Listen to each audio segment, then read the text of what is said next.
नमस्कार साथीहरू, तपाईँहरूलाई स्वागत छ मेरो नयाँ भ्लगमा।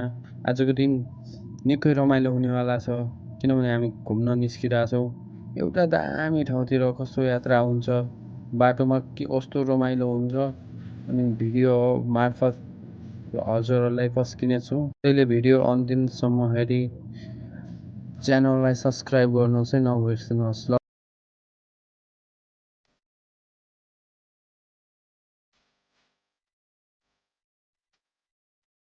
अब चाहिँ हामी निस्किनेवाला छौँ। एकचोटि फेरि सेती हेर्दै, सेती नदी यता अनि पिपल्ला बजार हेर्दै अब बिट मार्ने बेला भयो दिपाइललाई। त्यसपछि हामी लाग्नेछौँ सिलगढीतर्फ।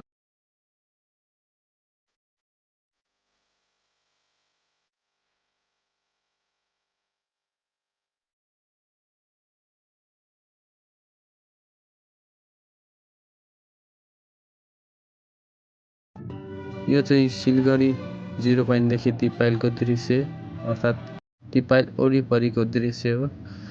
एकछिन विश्राम गरी नास्ता खाएर हामी अब बग्लेतर्फ लाग्नेछौँ। मोबाइलमा नि चार्ज सिद्धिन आँट्यो। एकछिन पछि हामी फेरि चार्ज लगाएर माथि उक्लिनेछौँ। केही बेर विश्राम गरी हामी सिलगढी बाटो माथि लेफ्ट साइड बग्लेकतिर लाग्यौँ। यहाँबाट देखेको दृश्य अति नै मनमोहक, मनै छलङ्ग पार्ने खालको थियो।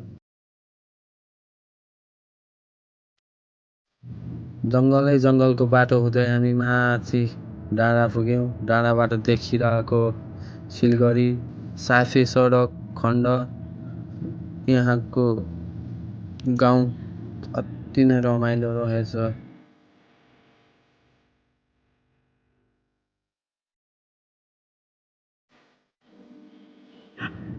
यहाँ पछि हामी बग्लेत कतिखेर आउँछ भन्ने आतुरमा नै रहिरहेछौँ।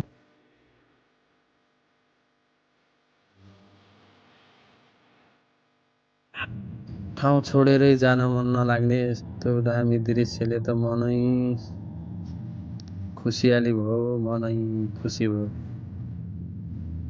केही बेर हामीले टिकटक बनायौँ, फेरि रमाइलो गर्दै एकछिन भिडियो बनाइ अब हामी लाग्नेछौँ बग्लेत।